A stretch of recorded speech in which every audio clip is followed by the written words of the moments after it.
Hey everyone, it's Kona here. I just wanted to pop in before we start this episode because after it was released, I got an email from a listener that I thought was really interesting.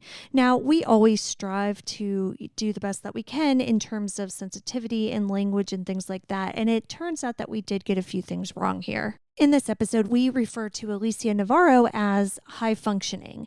Now, this was a descriptor that had been used in a lot of the news articles that I read, and because this case was so recent, it didn't occur to me to really think about that language and whether or not it was up to date. Turns out it's not. As our listener Kennedy said, quote, "The distinction between high functioning and low functioning is really just whether or not the person is verbal or nonverbal, and the functioning label is more of a value judgment. So verbal/nonverbal is a better way to describe autistic people." And that makes complete sense to me. So that's number one. And number two is we briefly mentioned Asperger's syndrome, which actually is not an official diagnosis anymore. The scientist who it was named after actually has some like creepy Nazi ties as well. It's a whole thing. But the point is that Asperger's is no longer a diagnosis. So we aren't using it. So I do apologize for that. I just wanted to clear that up because, you may not have known either. And I think learning things is fun. But for now, let's get into this week's episode about the disappearance of Alicia Navarro. Darkcast Network. The light shines brightest on our indie podcasts. I ran away. I will be back. I swear. I'm sorry. Jessica Nuñez awoke on the morning of September 15th, 2019, and found that note in her daughter Alicia's room. Alicia Navarro's 15th birthday was only 5 days away, but she was gone. Alicia wasn't the type of kid to run away. She had social anxiety and liked to keep her inner circle closed. So who could have convinced her to leave her Glendale, Arizona home in the middle of the night? Jessica fears that the answers surrounding her daughter's disappearance may lie in her daughter's secret online activities. When a person goes missing, there's a special kind of pain in the not knowing. I want to tell you the stories of those who never came home. Today, I want to tell you the story of Alicia Navarro. I'm Kona Gallagher. And I'm Ethan Flick. And this is And Then They Were Gone.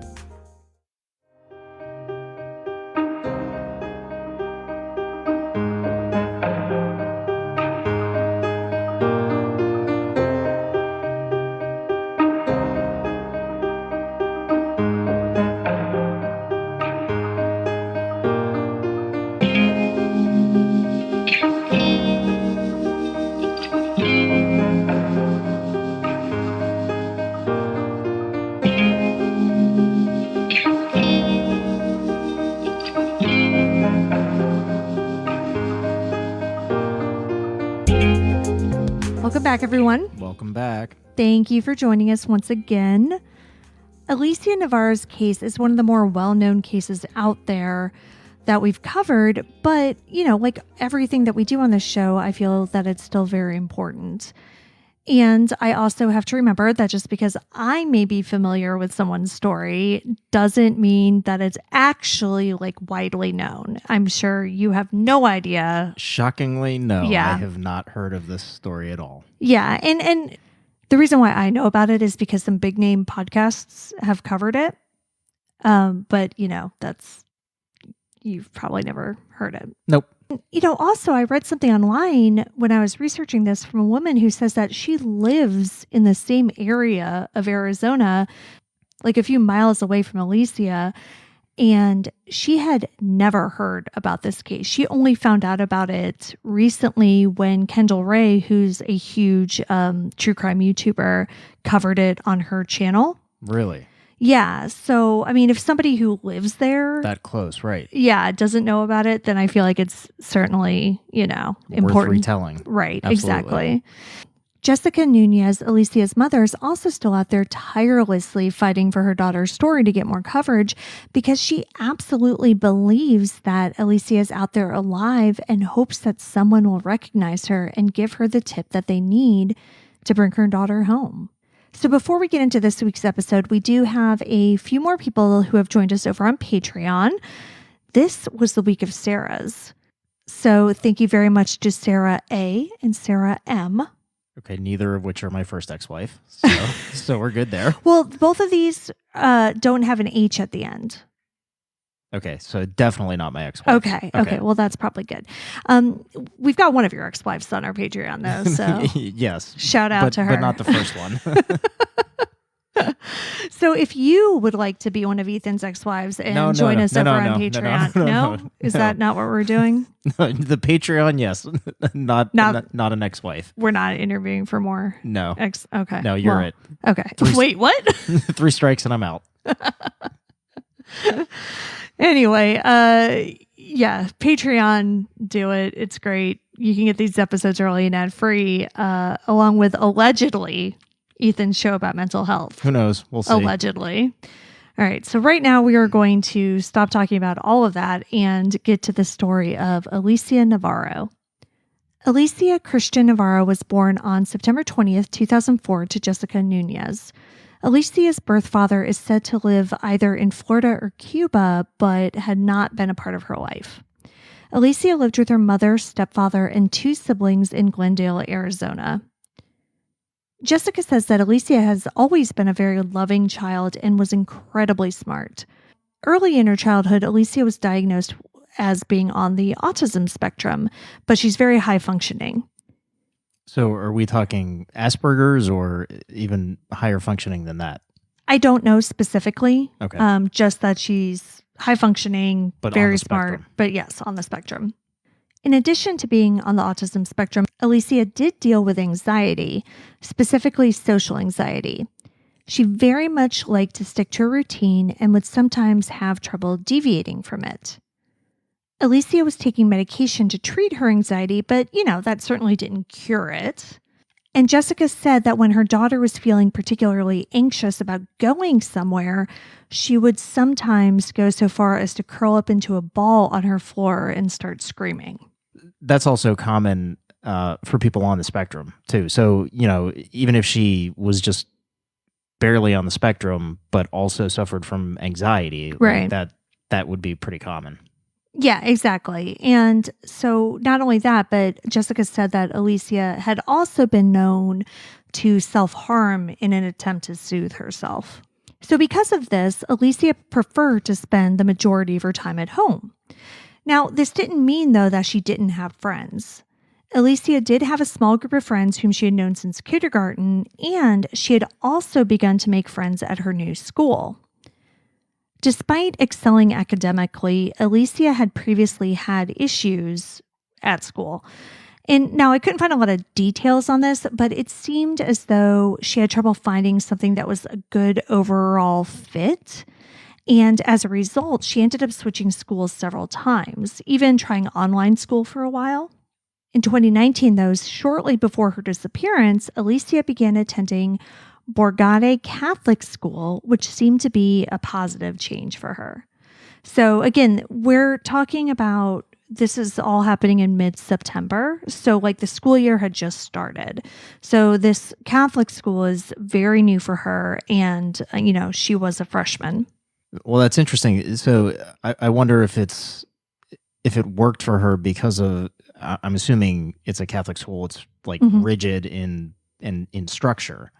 Yeah, and that could be it because, one of the photos that's circulating is her school photo and they wore uniforms. Right. So that's something that she would have less anxiety about. Exactly. Yeah. So I don't know if that is what it was, but it did seem to be positive for her. She had begun making friends and may even had a boyfriend or 2. Oh. Yeah. Now, a lot of this background information on Alicia is coming from journalist Alyssa Fleck, who has interviewed Jessica multiple times for her blog Crime Scoop. Fleck, F-L-E-C-K? E-C-K, yeah, not Flick. Yeah. The relationships that Alicia may have been involved in were just part of several noticeable changes that Alicia had been experiencing in the months leading up to her disappearance. I mentioned before that she was a shy and timid person and she liked to stick to her routine. Well, part of that routine involved the way she dressed. She wasn't into flashy clothes, and there was this one sweatshirt that she preferred to wear almost every day, despite the fact that she lived in Arizona and it could just be demonically hot there. But a few weeks before her disappearance, she asked her mother to buy her an open-backed shirt. Oh, okay. Yeah. That's a big change. And that's what Jessica thought. She thought this wasn't really Alicia's style, but she wanted to support her daughter trying new things. Yeah, I mean that could be a big step. Exactly. For somebody And that's so on the like spectrum. it's one of those things where had, Alicia not been on the spectrum and not, had these things where she like only wanted to wear one shirt, whatever. Jessica that detail would have like passed her mom's well, mom no, by, right? I think I don't think it would have, because I think that in general, her mom would have been like, you're 14. I'm not buying you an open back shirt. Sure. Right. Yeah.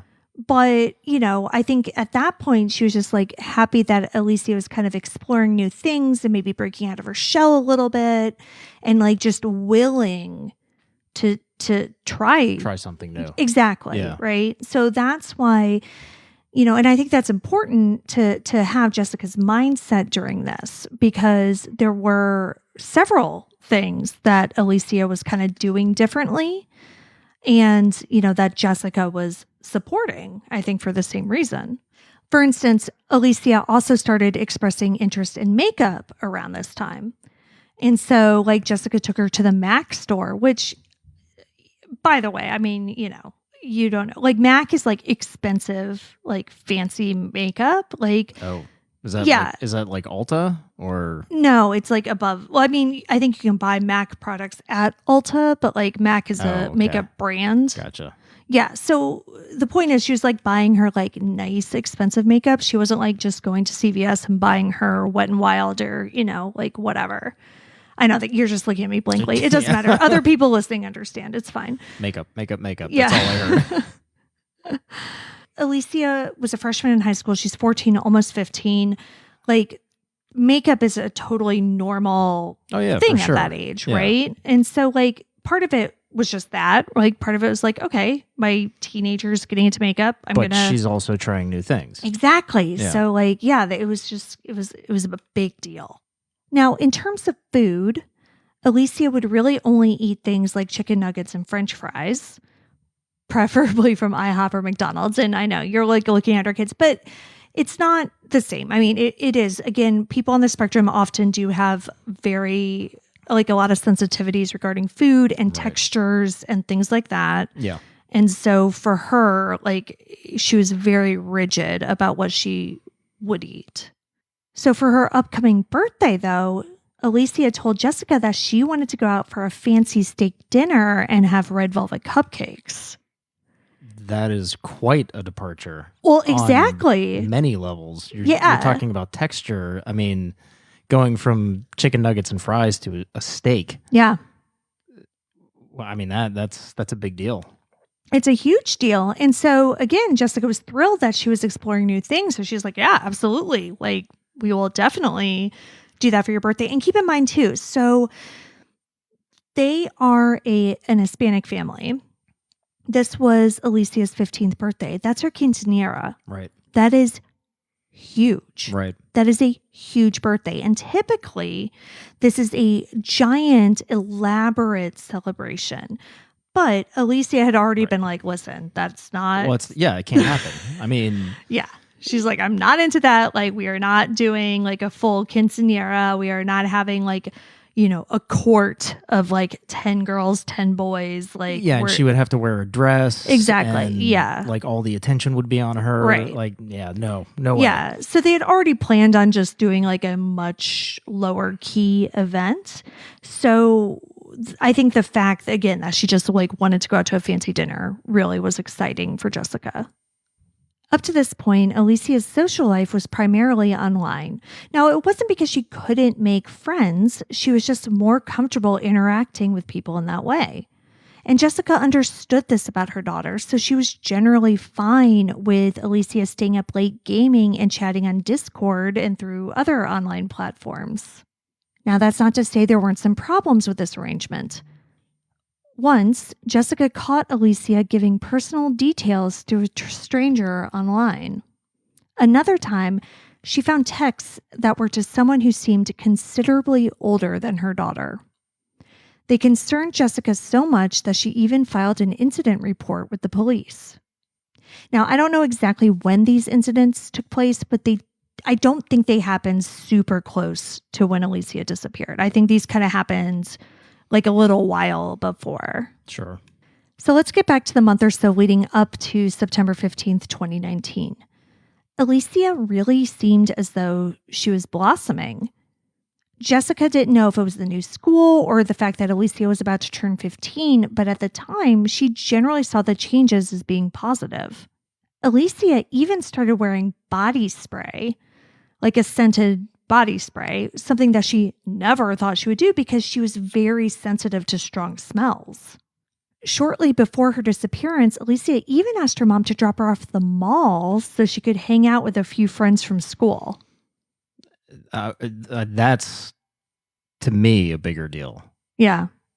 Social issues are like, that's a huge deal for somebody that's on the spectrum. You know, being able to physically and socially interact with people and establish those like quote unquote normal relationships, that's a huge deal. It's a step in a very positive direction. Right. And these were two boys who went to her new school. So these weren't people she'd been friends with for years or anything like that. Like these were new friends. Yeah.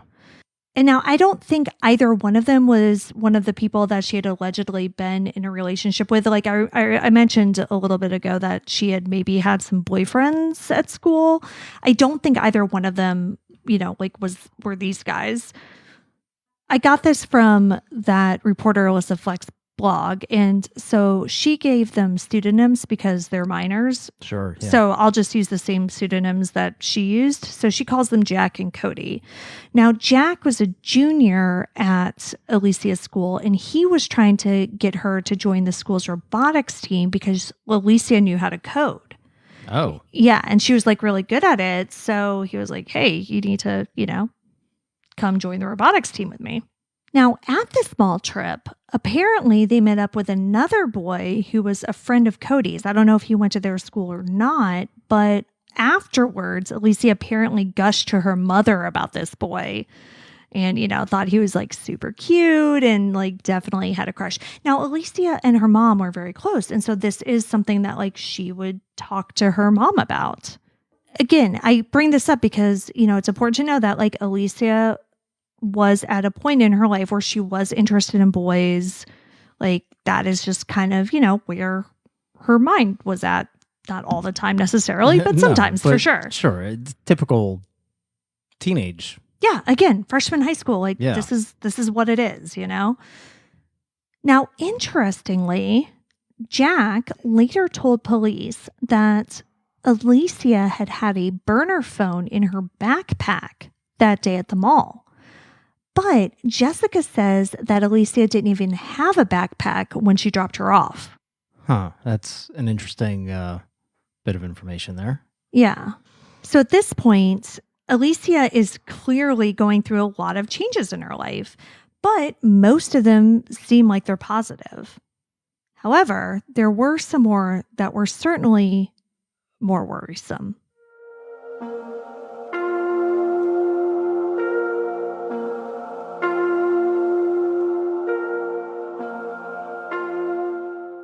Shortly after the mall trip, Jessica noticed a golf ball-sized hole in Alicia's window screen.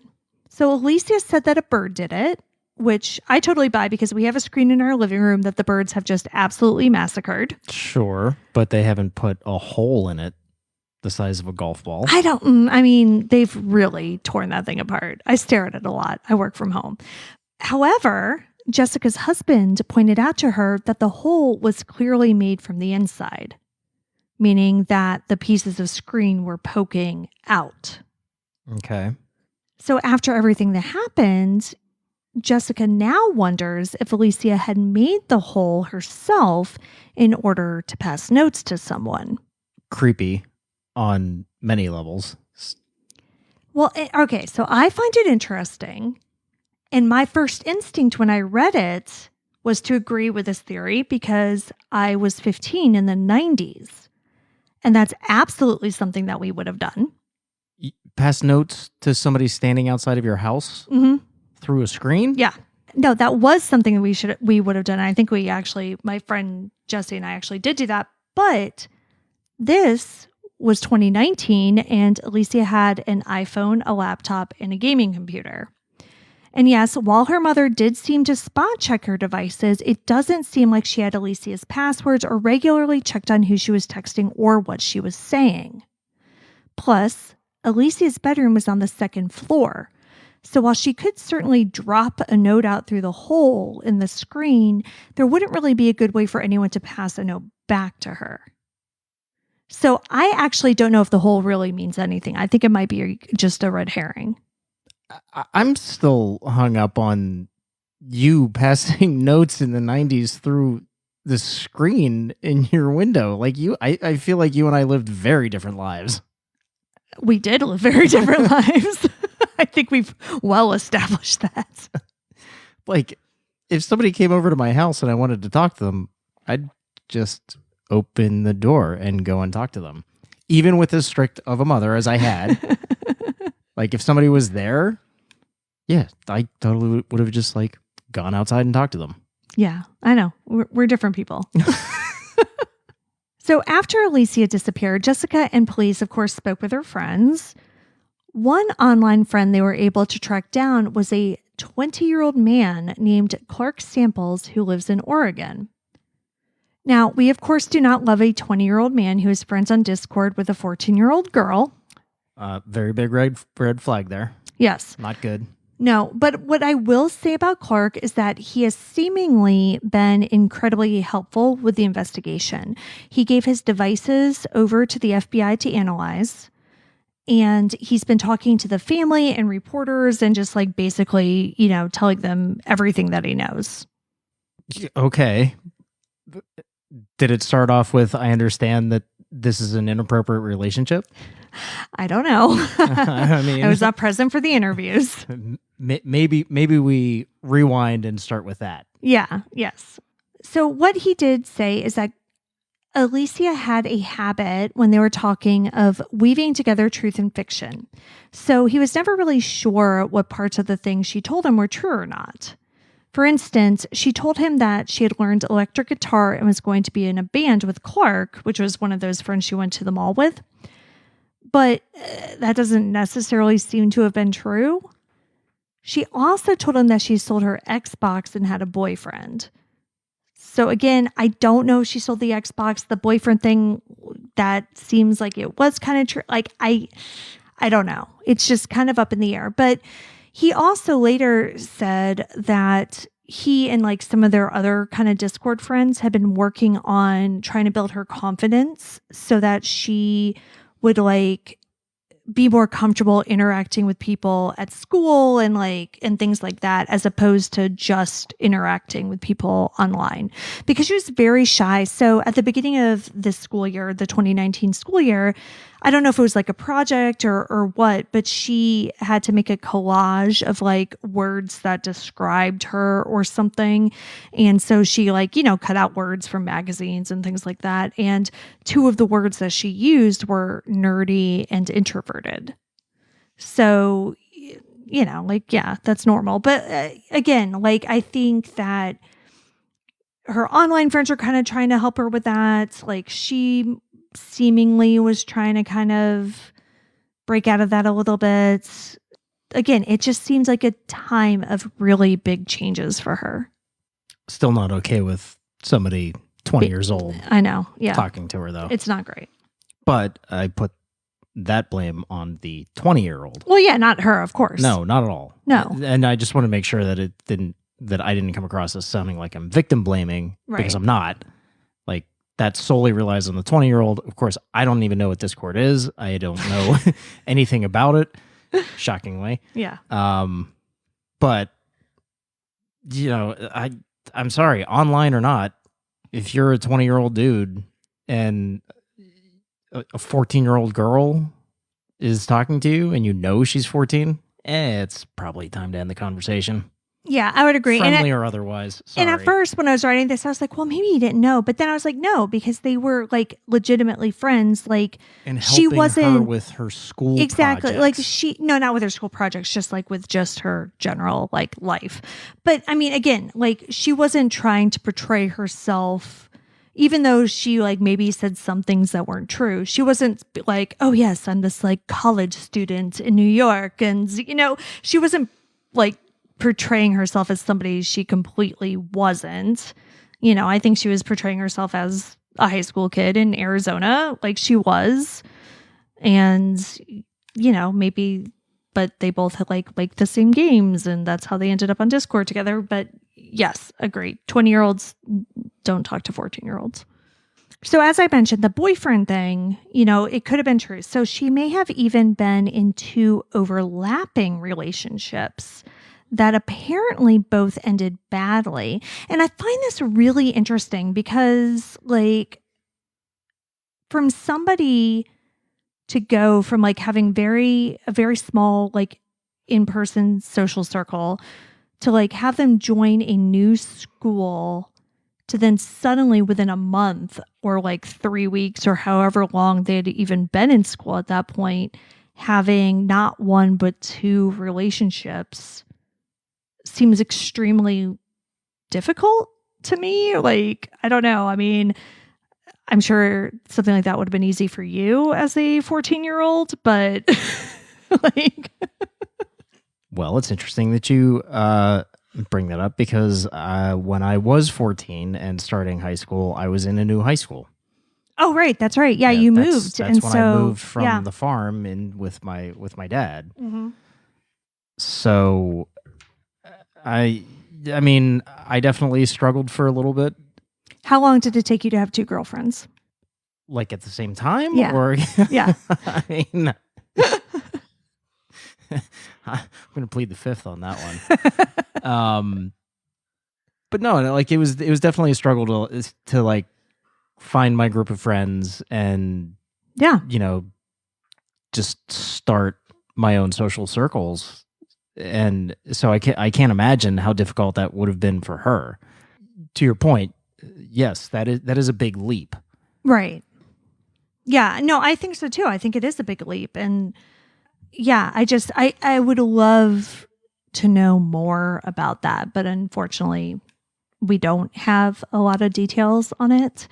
But, in any case, again, and I do think that to an extent, at least, I don't know how much she knew or if she knew the whole story, I do think that Jessica was aware of some of this because on Friday, September 13th, which was the Friday before she went missing, Alicia actually asked her mother if she could stay home from school. And Jessica said yes. And she actually thought that it might have had something to do with like anxiety over these breakups and stuff. And like maybe she didn't want to like go to school and like deal with people. She just needed a break, whatever, like mental health day. And Jessica said, fine. Because again, Alicia was a good student. So she's like, you know what? You can miss a day. Like you'll live. So the day before this, on Thursday, September 12th, Alicia allegedly told her friend Jack, which was one of the mall kids, that she was planning to run away to California and even invited him to come along with her. But like, it wasn't something that he took seriously at all. Like a lot of people, I feel like say like, oh yeah, I'm going to run away to California. Like, let's go. It'll be fun. But it wasn't something that she had been talking about long term. It didn't seem like she had like a plan. It just, just seemed like something people say. And so he didn't like tell anyone about it or anything like that. He just... No, but I'm sure in hindsight, after she went missing, became an issue. Of course. Yeah. As soon as she went missing, he was like, also, we had this weird conversation. Did she say that, did she happen to tell him that she was going to California with somebody, or...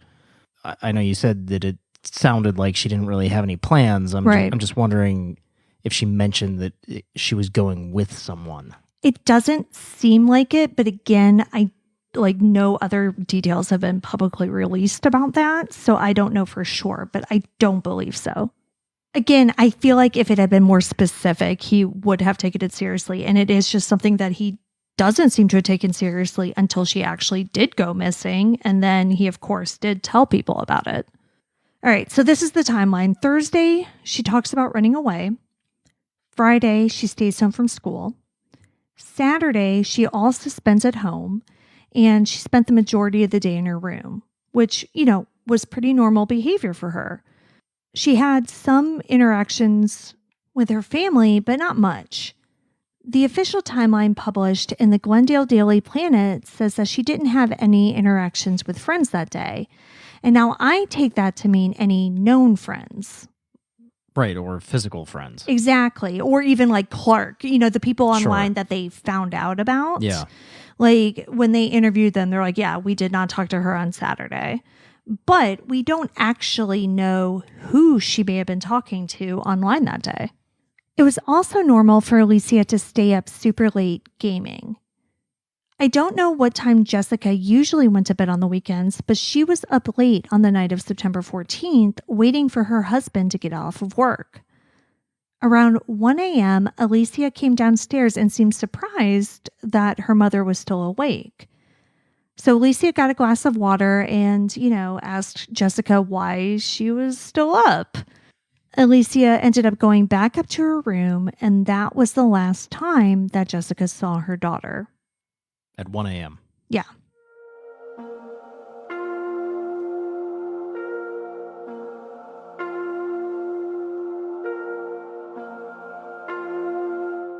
So at some point after that, Alicia's stepdad came home from work. Jessica ended up going to bed. I read in one source that she ended up going into her other kid's room and falling asleep with them. And that her stepdad ended up falling asleep on the couch watching TV. So it's basically our house anytime that you work late. I fall asleep and then you also pass out on the couch watching TV. Well, so if that's the setup, you would think that it would be difficult for her to sneak out. So keep that in mind. Alicia's last online activity was a little bit before 3:30 a.m. So they know she was in the home until then. Okay, so I was waiting to get to this. Right. They have her computers. Yes. They searched. They have her computer singular. So I'm going to get to what she took with her. Okay. But she had two computers. She had a MacBook Air and she had a gaming computer. Okay. Mm-hmm. The next morning around 7 a.m., Jessica was making breakfast and noticed that their back door was ajar. Now, she assumed that her husband had left it open, but when she asked him about it, he said that he hadn't gone into the backyard at all. This was early. It was 7 a.m., and she knew Alicia was up late, so she assumed that she was just still sleeping. But at that moment, Jessica felt that something was wrong.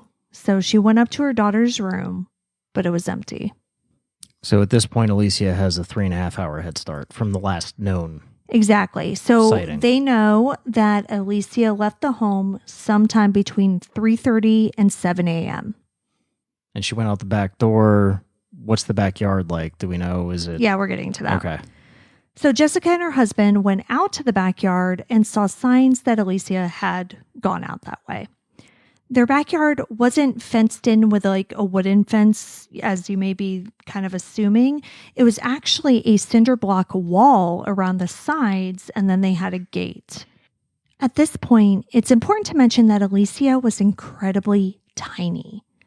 At the time of her disappearance, most of her missing posters have her at 4'5" and 89 pounds. Whoa. Yeah.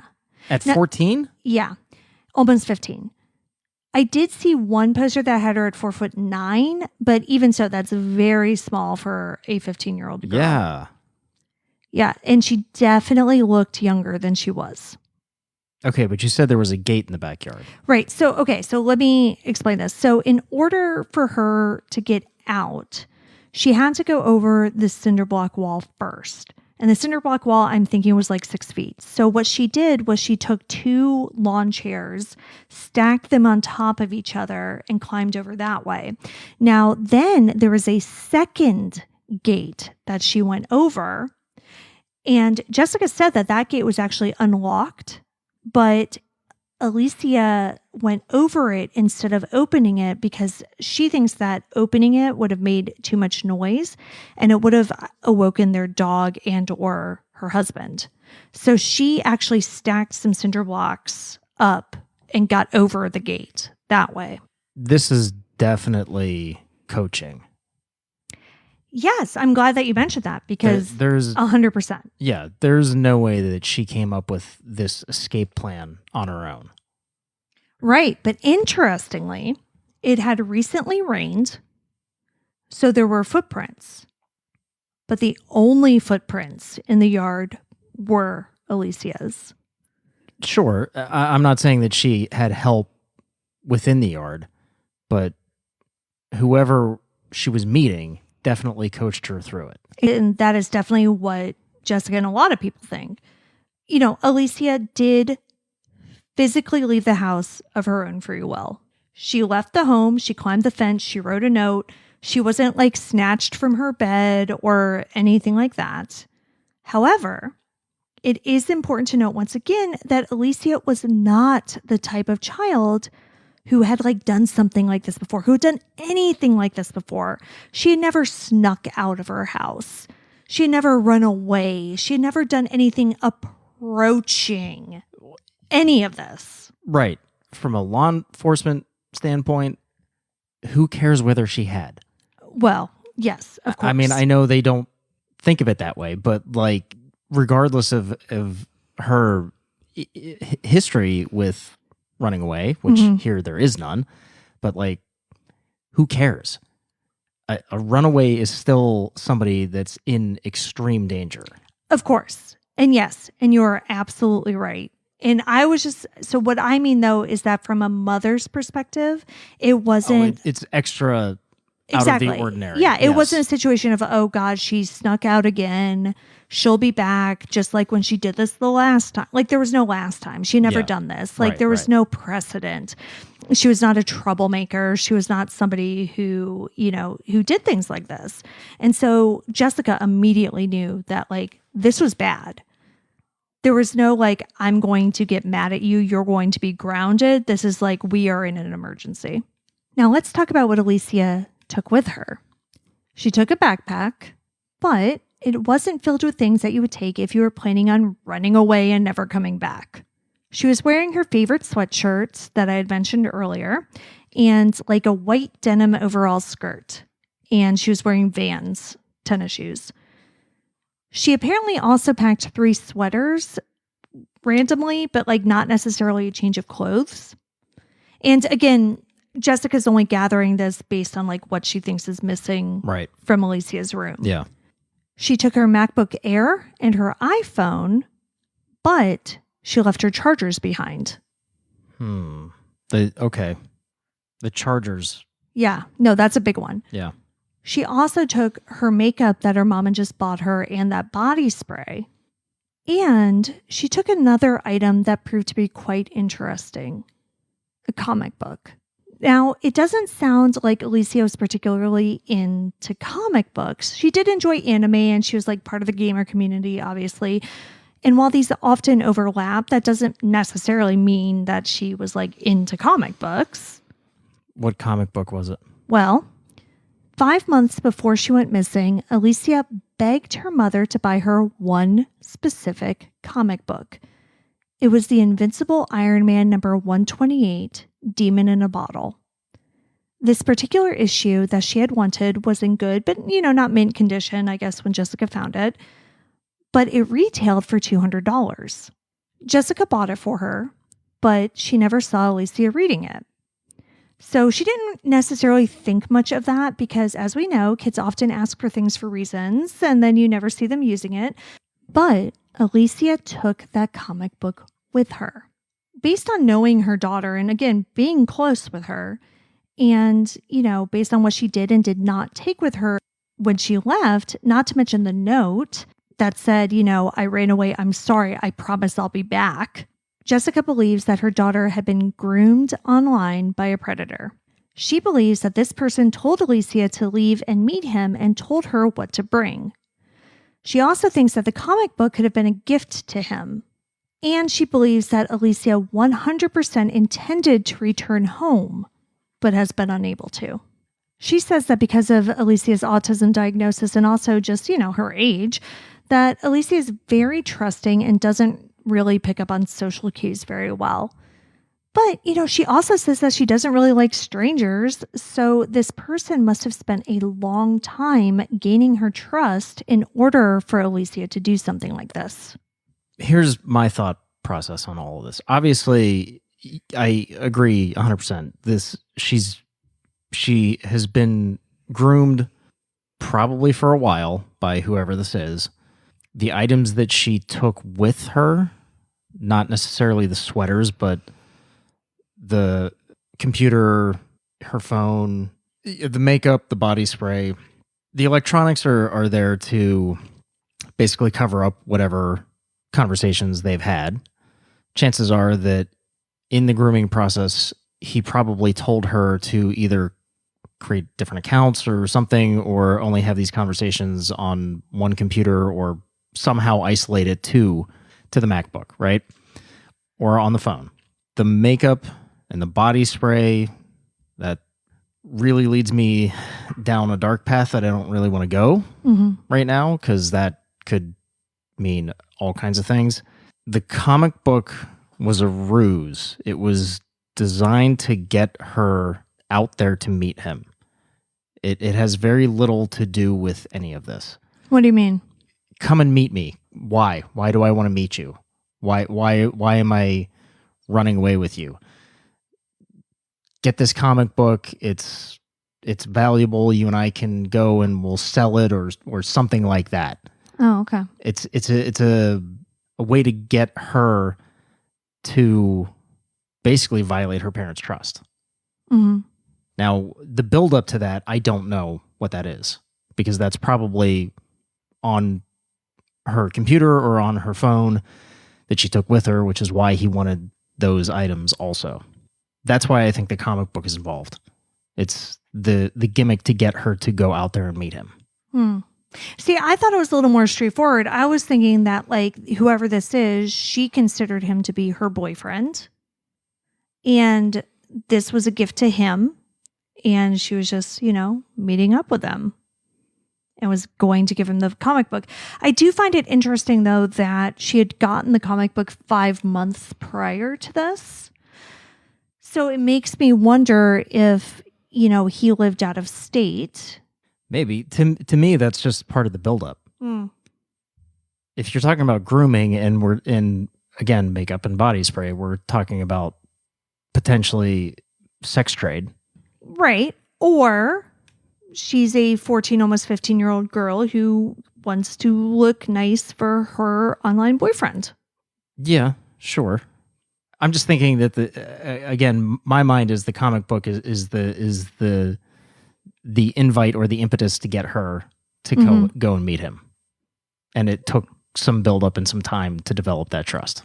Yeah, I mean, I definitely do think it did take a lot of build up, a lot of time to develop the trust. I'm 100% with you on that.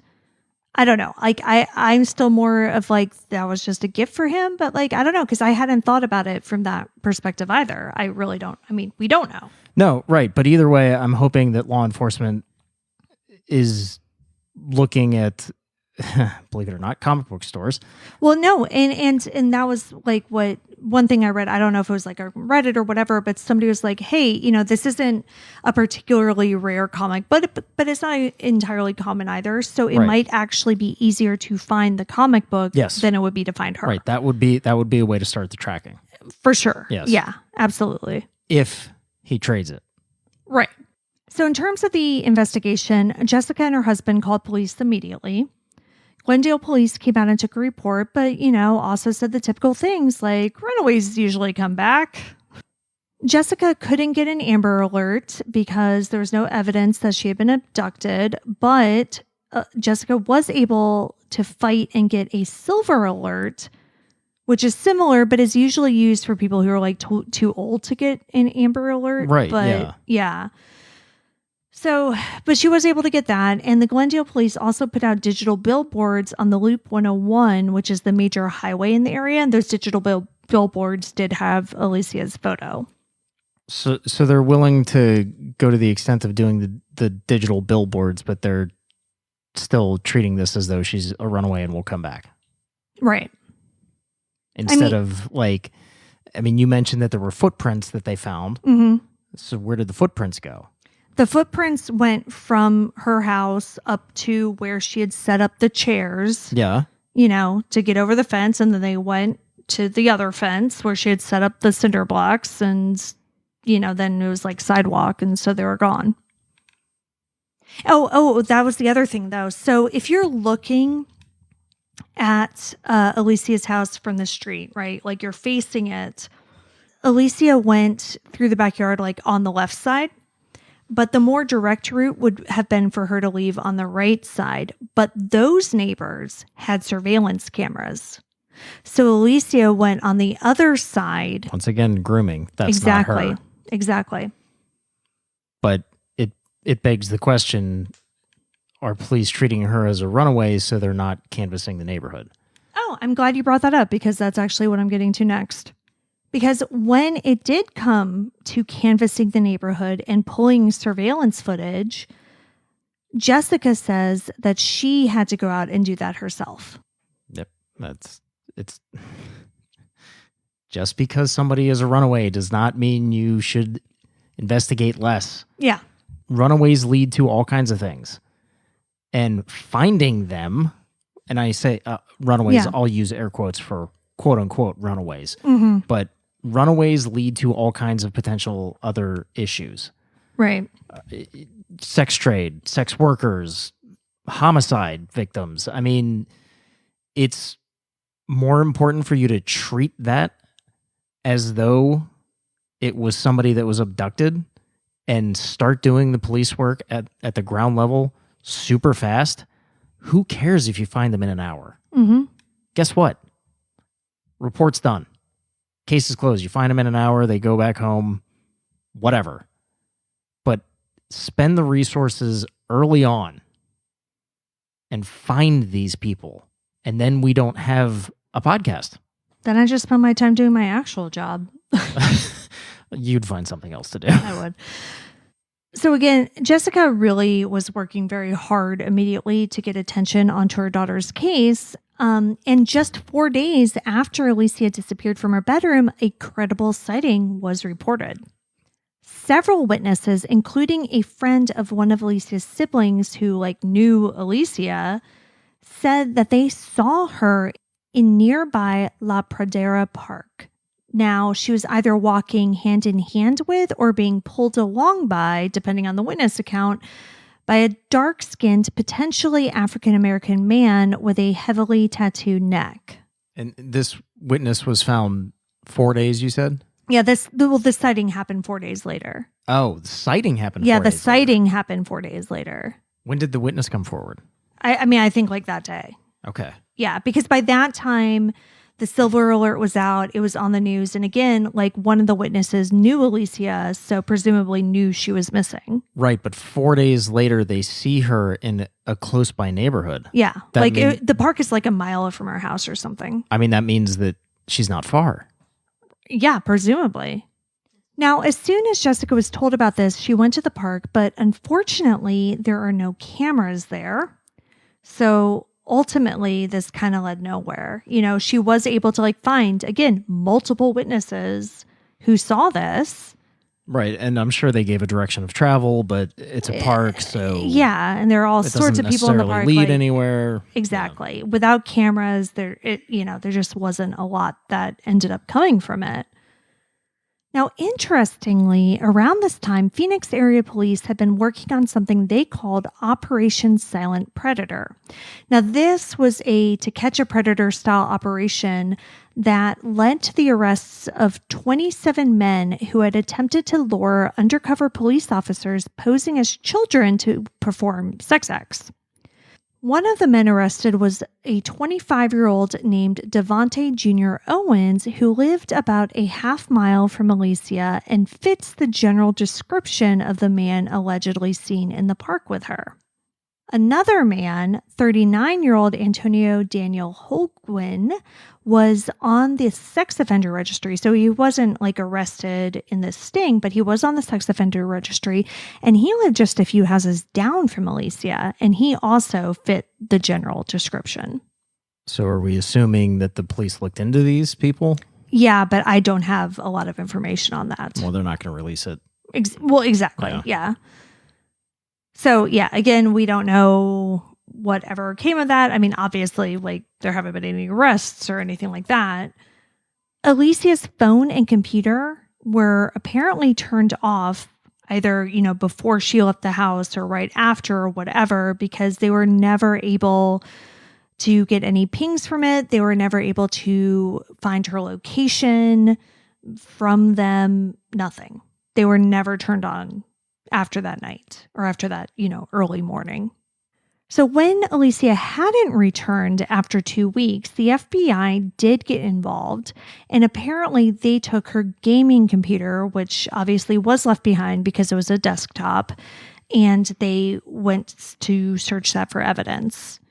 So in addition, like I mentioned earlier, that 20-year-old from Oregon, Clark, like he also turned over like his computer and his Xbox and stuff to the FBI as well, so that they could look at the conversations he had with Alicia from his end and kind of piece things together, in that way. But again, it's not clear whether or not the FBI is still actively looking into this case. Tips have continued to come in after that first sighting, but, nothing has really led anywhere. Alicia's case was further hindered by the COVID pandemic that struck 6 months after her disappearance. I mean, police said that hindered them from like interviewing witnesses and, et cetera, et cetera. Well, yeah. I mean, especially at the beginning of the pandemic, because nobody knew. Yeah, exactly. We were all in our houses not doing anything normal. Right. So, I mean, even from a law enforcement perspective, at the beginning of the pandemic, just nobody knew. We were all panicking. But Jessica has never stopped searching. She still obviously has to work and take care of her 2 other children, but every spare minute she has is devoted to finding Alicia. She started a TikTok, which we'll link in our show notes in the blog, and God, I was watching them today, and she seems just as shattered as the day she was when she found her daughter's room empty. Now, before we kind of end this episode, I do want to bring a few people on. So I've been wanting to do this episode for a while because I have known about this case, basically since it happened.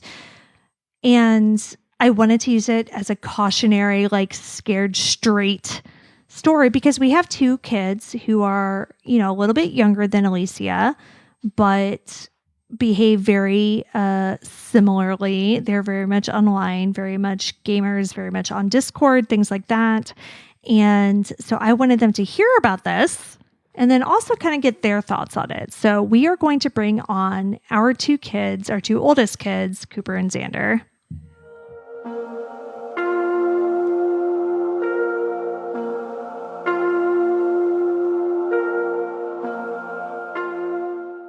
Okay, so Cooper and Xander have been asking to be on the show since we started it, but Xander doesn't actually listen, so I told him no.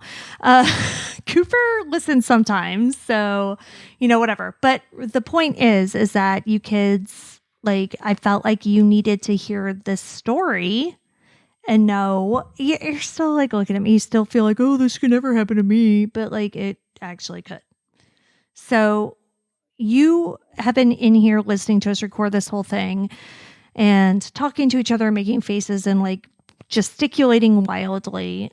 So what I want to know from you kids is, being online, I have to imagine you don't necessarily know who you're talking to at all times.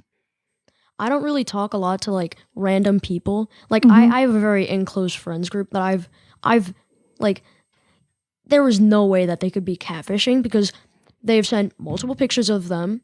There are a lot of pictures on the internet, Xander. I know, but like of one person, they're like, consistent. It's not like weird or anything. And like even one of my friends, like online, I asked, send a picture of Worcester sauce because nobody has a picture of them holding Worcester sauce. Mm-hmm. And, they did. How do you catfish that? It's Worcester sauce. Okay. Dad moment here. What other pictures are they sending you?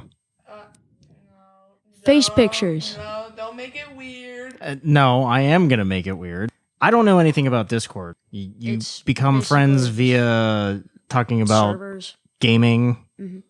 and then at some point you Just engage become in. good friends, and then there's this like barrier. It's like you're friends, still don't really trust each other.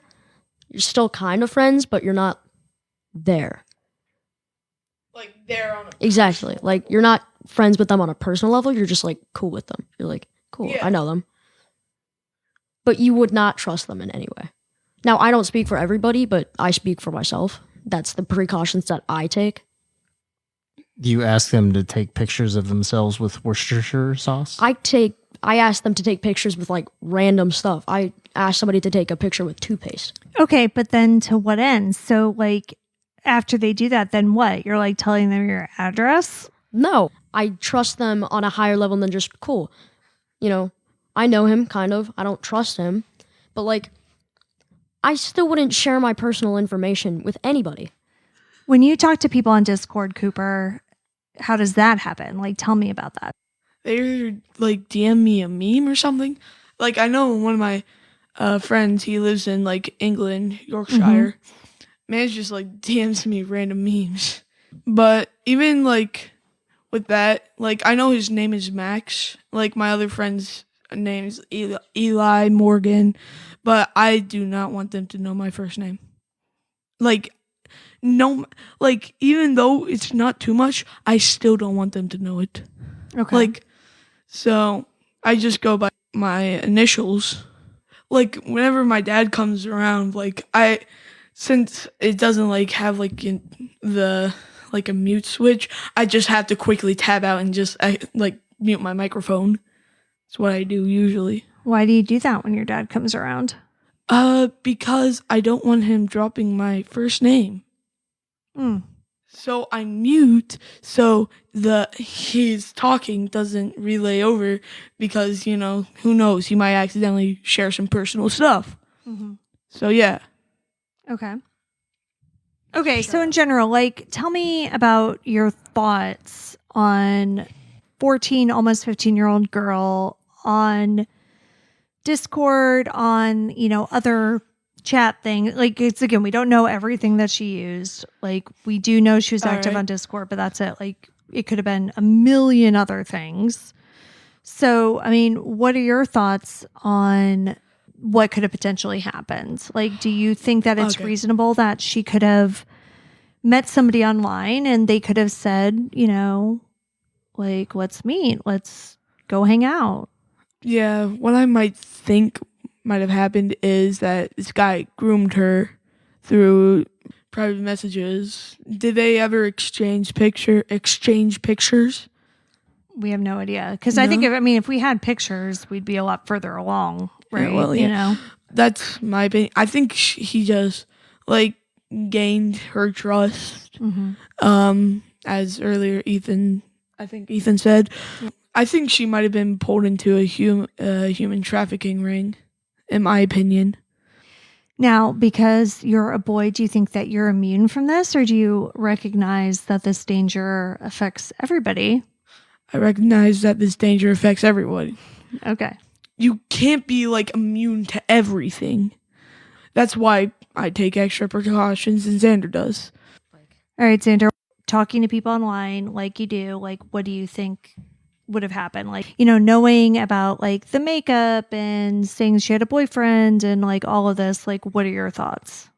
Well, kind of coming from somebody who has, like, not bad social anxiety, but, like, low social anxiety. Sure. I am always, I always have deodorant.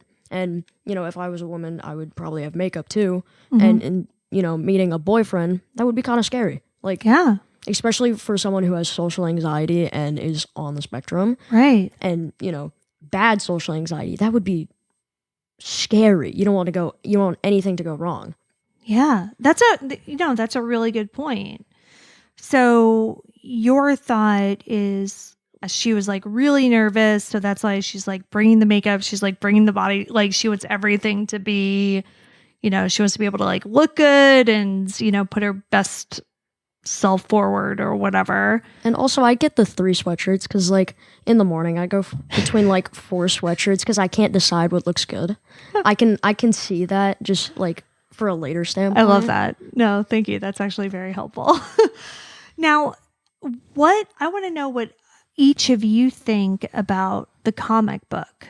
Okay. So, Sander, since you're on the mic, you go first. I think the comic book was definitely a ruse.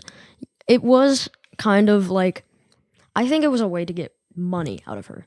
Okay. So you're kind of with your dad. Like that was your dad's theory. Like it was definitely a way to get her over there. It was a reason to get her over there, but it was also a reason to get money.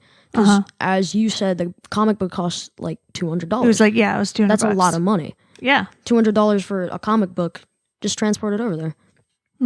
And, for multiple reasons, trust, exchange, here's a present, all these things. Yeah. It would make sense that it would be something that he wanted out of her. Yeah. And I think also if you're trying to, manipulate somebody, like getting them to give you what is really an expensive gift is like a good way to like be able to see that your manipulation is working, right? Like if they're going to do that for you. If they're going to get you a gift, then that's like $200. Yeah. Yeah. Especially like 5 months before. Right. So that he could confirm before he goes there that she completely trusts him. Yeah. No, that's a very good point. All right, Cooper, what are your thoughts on the comic book? So, yeah, I'm agreeing on them with this one. I think she had her mom buy it for her. They've been talking for like how many months? So she bought it 5 months before. 5 months ago. So you've got to assume they've been talking for probably a good amount of time prior to that, because the $200 comic book isn't something you ask for on day one. So I think this was a planned thing. It just took a while. I think he said that like, oh, we're going to use this comic book so we can get extra money when you run away because, we need somewhere to live, some food and all that. Well, you're not going to find somewhere to live on $200. Well, a hotel. Yeah, I mean a hotel for like a night or two, but in food. But no, I get your. Yeah. So basically, you all are kind of like on the same page that you think that the comic book was kind of like a means for them to get money for something. Okay, but if you think that they were trying to like go away somewhere and get money, that indicates that she was thinking that she was going to be away for a while. Why wouldn't she have taken her chargers with her? Another thought that crossed my mind is that she might sell those too.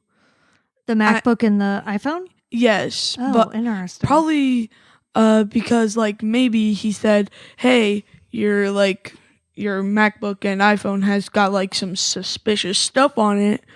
Let me get you a new phone and we can and like a new laptop and we can sell these, have like the memories wiped from it and sell these and I'll get you some new stuff. Mm-hmm. It's not that he would have replaced it with like a different MacBook and a different iPhone. Maybe you don't need a MacBook. I'll just get you a different phone. They sell the MacBook. He gets her a cheap phone and they still come out financially ahead, right? Yeah, probably. But yeah, that's what I think about that. Because, like, if you're going to use it, you're going to want your chargers. Well, exactly. Yeah. Right. And she did turn them off immediately. Yeah. So yeah, maybe she was never planning on using them again. Yeah. That's interesting. I hadn't thought of that. Do you have any final thoughts?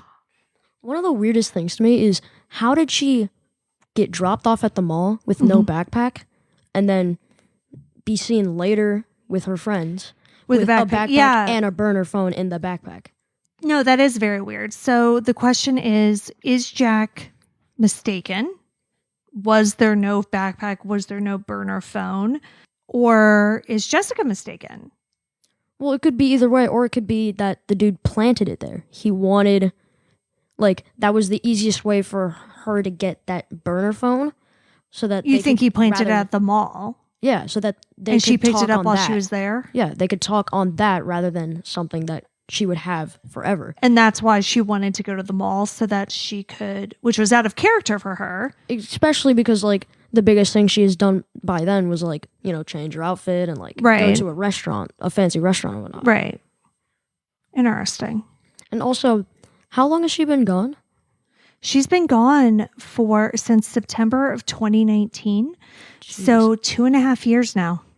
And they haven't found any evidence of a body or Nothing. nothing? Nothing. Wow. Maybe she used that burner phone to contact him, and let's say where they were gonna probably meet. Yeah. So she probably threw it away because she doesn't want it tracked to her. Yeah. I don't know. So Jessica has been searching tirelessly for her daughter for 2.5 years, but she's not alone. She has the help of a private investigator and the organization Project 25. Project 25 works to find people who may be victims of sex trafficking. Jessica wants to keep Alicia's story and photo out there because she believes that someone somewhere will recognize her and help her reunite with her daughter.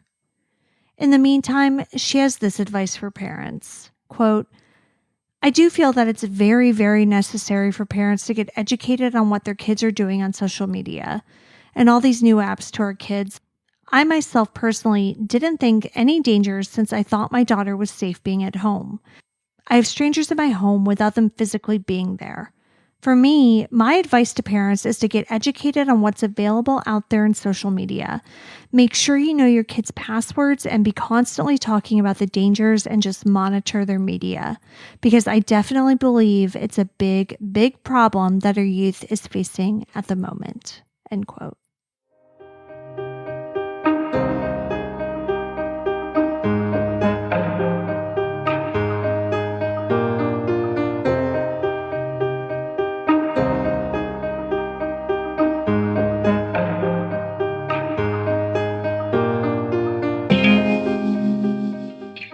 Alicia Navarro has been missing from Glendale, Arizona since September 15th, 2019.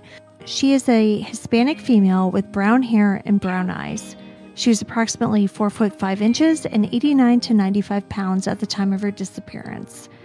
She was wearing a white sweatshirt, a white overall denim skirt, and black and white bands. She had braces on her teeth and a scar on her left knuckle. Alicia was 14 when she went missing. She would be 17 today. Anyone with information on Alicia Navarro's disappearance should call the Glendale Police Department at 623-930-3000. You may also call the National Center for Missing and Exploited Children at 1-800-THE-LOST. You can see all the sources for this episode along with photos and videos at our website, andthentheyweregone.com. And be sure to follow us on social, and then They Were Gone Pod on Facebook and at ATTWG Pod on Instagram, TikTok, and Twitter. If you like what we're doing, please subscribe and consider leaving a 5-star review on Apple Podcasts. It will help new listeners find us. And the more people that listen, the more chances we have of bringing someone home. And we'll see you here next week for a brand new episode. See you next week. And Then They Were Gone is hosted by Kona Gallagher and Dathan Flick. All research, writing, and editing is done by Kona Gallagher. Theme music is The Stork by Ketsa. Additional music is provided by Kai Engel. And Then They Were Gone is a Little Monster production. Hey, you can do it!